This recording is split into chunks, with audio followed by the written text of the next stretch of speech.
Been doing this like 16 years for the Bucs, so enjoy being around the kids, being around the program. Actually, really excited about the group of coaches we have this year. Between third and fourth grade, fifth and sixth, a lot of good guys, and we get along, so it makes a good atmosphere for the kids. I think it's really fun. Same thing with our junior high and high school. We got a great group of coaches. It's fun to be around all of the guys. One thing I got to bring up first, because starting tomorrow, Bucs and junior high practices will be at the turf field going forward. So that's a little different. So we're just kind of seeing how that goes, kind of just figure that out. I think it's going to be fun for the kids. It'll be warm. We'll make sure you have a lot of water. We'll try to get them in the shade when we can. Obviously, safety for kids is the most important for us. So we'll make sure we have good ice water, good amount of breaks, helmets off, and when we can do that when it's hot. So, which would be a different look for them we've had before. So that's the big thing. I'm gonna get all the crappy stuff out of the way so I can get that out so we can talk about the good stuff. We have a bowling policy. We have 5 steps. Basically, I don't tolerate it. The coaches won't tolerate it. If it happens here or at the school and you're wearing our jersey, we're gonna enforce it. First step, you get a warning, as far as verbal warning, basically to the kid, or a text or remind to the parent, just letting them know, hey, there was an incident. We want to address it. Second time, it's second warning. Third is where we start to get a little more serious. Basically, you miss practices, and then you start missing games.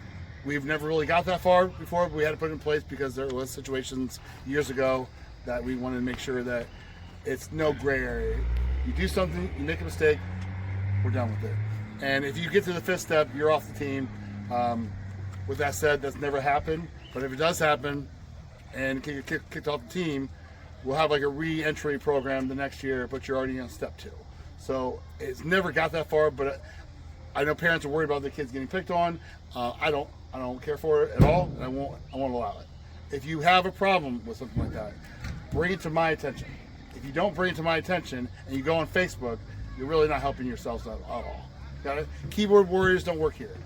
Come to us and me, not anybody else but me, and I'll take care of it, because I will not tolerate it on this football team. Because this program's been around for a long time. I've coached this team without any kids, so it means a lot to me. So I don't want people to ruin it. So that said, everybody's registered now. So we've hunted everybody down, and everybody's registered, signed up. So that's good. One thing that's exciting this year that last year you guys are familiar with the CF3 GoPro guy.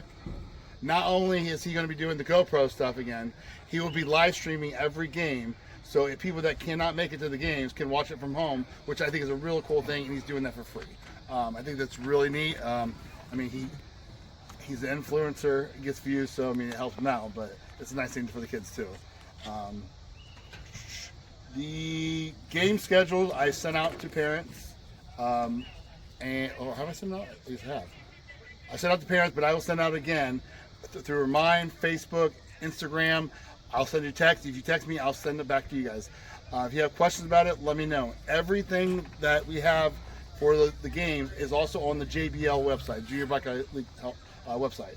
It's all in there for you. Any kind of rules, bylaws from the JBL, it's all on their website. It's all in there for you to read and keep up with. Equipment. One thing I'll say, we've had incidents where kids have lost equipment. It happens. We give pretty much grace on that, and if it becomes a problem, you're going to be required to pay for it. And the helmets are going to be like $150 per helmet. It gets costly. Jerseys are like $75. So it's one of those things, we hope it doesn't happen, but keep the gear. Don't use gear outside of practice. Don't go backyard playing football. That's caused problems in the past, and let's avoid doing that. Some of the things we talk about are pretty fun is pizza parties. We'll have pizza parties throughout the year. Kids love food, so we'll have pizza, pop, and drinks for the kids.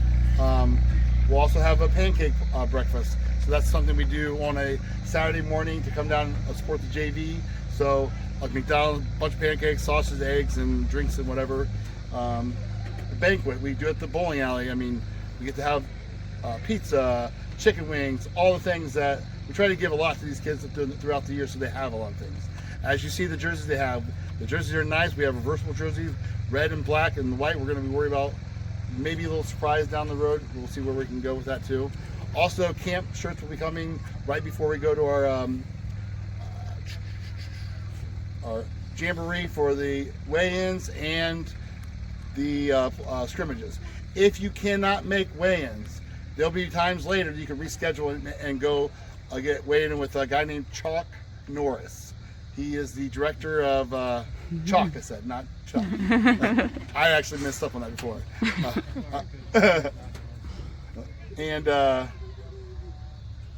Let's see. So he usually does it at his office in Lima somewhere. So he has other time making up dates. Another big one is if your kid is playing 2 sports. And I know a lot of parents do that. They'll play soccer or we've had gymnastics or whatever during football season. The rule is for Bucs, make majority of the practices so you can play in the game. If you miss a whole week of practice because you're not here, don't expect to play in the game, guys. It's not fair to the other kids. It's not fair to your teammates. But try to make as many practices as you can. I know parents come up to me. Make sure you ask me about it because I want to make sure all the coaches know what's going on with it. So, and we've had some issues in the past, but we've had really good success with it too. So, just so I'm bringing it up because it happened tonight. If your kid's sick, please do not bring him to practice because we had a kid throw up everywhere already and say he wasn't feeling good. So please just leave him home for a little bit. Also, mouth guards. If they have them on a little stick or whatever, leave them on there. Don't cut this off because I just spent the last 20 minutes looking for a mouth guard for wandering around. So please leave them on the little thingy or whatever so they don't lose them.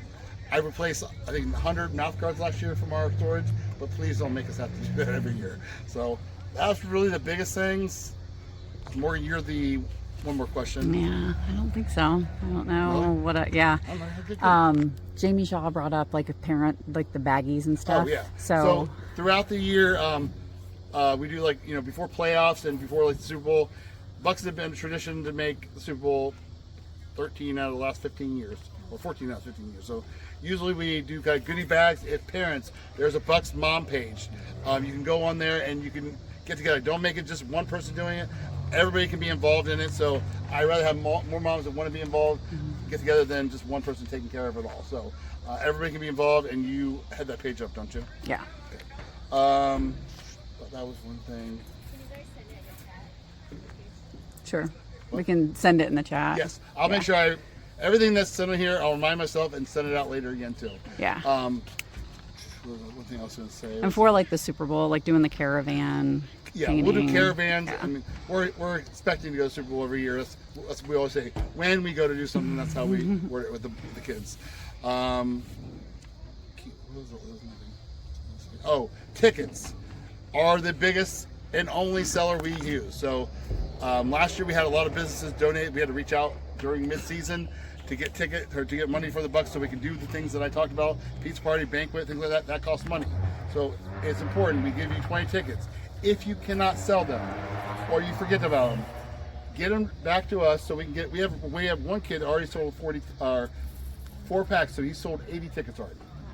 So if you can't sell them, please get them back to us because we have kids that will sell them. And if they do sell them and they're in the top 3, they get like a $200 gift card to Dick's Sporting Goods at the end of the season. For Dick's Sporting Goods is not cheap, so they get to buy something nice for themselves. So please, parents, sell these tickets. They will support the Bucs for the season. We don't do a bunch of different fundraisers because it's a lot of work for everybody involved. So you got 20 tickets, and we will have 3 drawings. I know it says we had 2 home games, but we will have 2 drawings for the last game too. So the 3 home game thing was a weird thing by the league director. I don't know what that was, but we only have 2 home games, but it is what it is. Any questions? It'll be the Thursday before our first game, so it'll be end of August. So, and I'll send a reminder out for those 2. Anything else? I'm good, Rick. You good? I think I'm good. All right. Thank you, guys. All right. Bye.